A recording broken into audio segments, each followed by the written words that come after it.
现在的一个社会属于一个财商的社会，就需要智商和情商双高的一个社会。其实和领导人搞好人际关系是非常重要的一面，就是你这个人需要情商特别高，并不是一定要拍马屁，是你要搞好你的领导关系，不要去就是争功抢功，然后要主动的去表现自己，表现出自己的优点，表现出自己的欲望，表现出自己对工作的热情。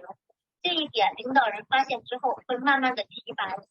其实在这个社会，情商是非常重要的，所以说我对年轻人来讲的话，就是一定要多付出，就是不怕吃苦，不怕吃亏，这会在你的工作岗位上一点一点为你铺垫出很多很多的路，会为你的以后成长铺下非常好的一条情感大道。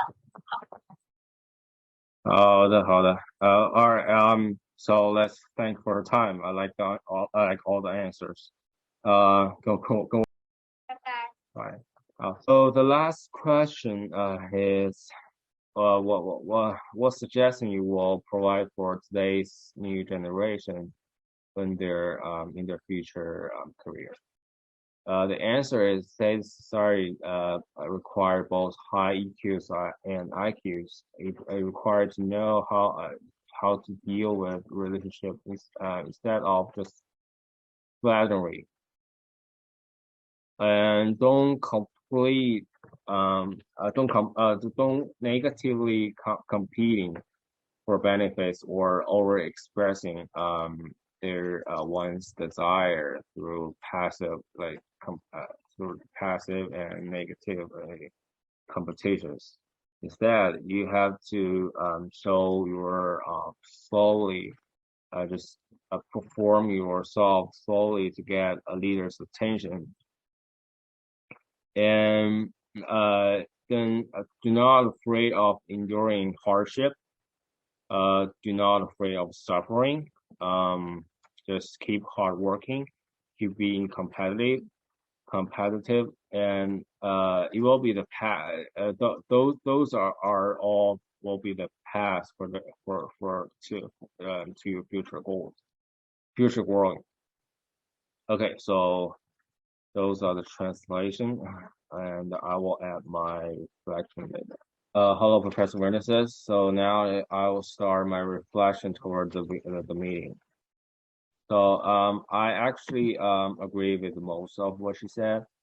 I expect that she chose to put the interest of the company and the interest of the customer primarily when facing the conflict and decision making. I remember that our professor in VPC, Sam, once she said the customer is just as important as employees. And also in my work, I also realized that as an employee, as a team member. So if I don't, if the team is not doesn't being managed carefully, and the company's future will not grow steadily. She described the atmosphere of the team and what the leader needs to do. As a member of the as a company's team, I also experience it regarding the issue of extreme personality. I would like to reflect on a case study that we have done at the UFC.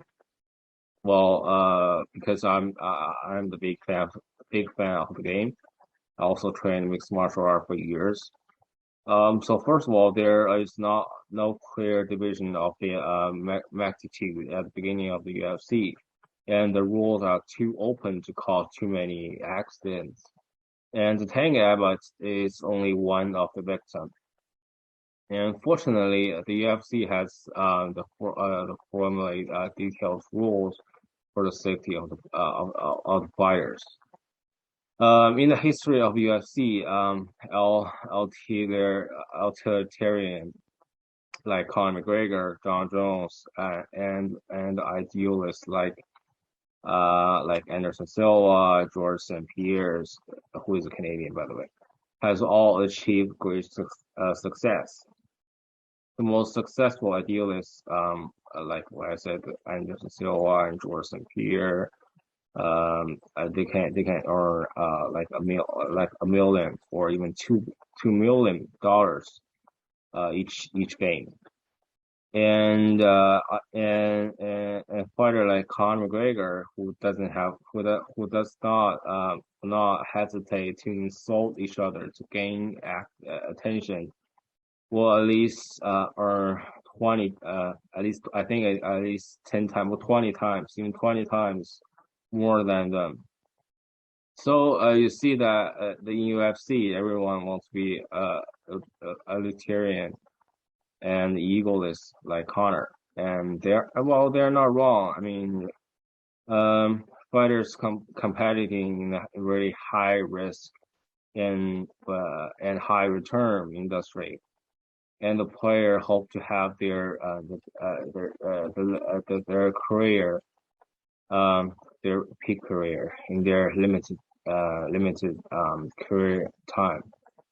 So this is what leaders I invited have always told me, that there's no absolutely right or wrong in this world.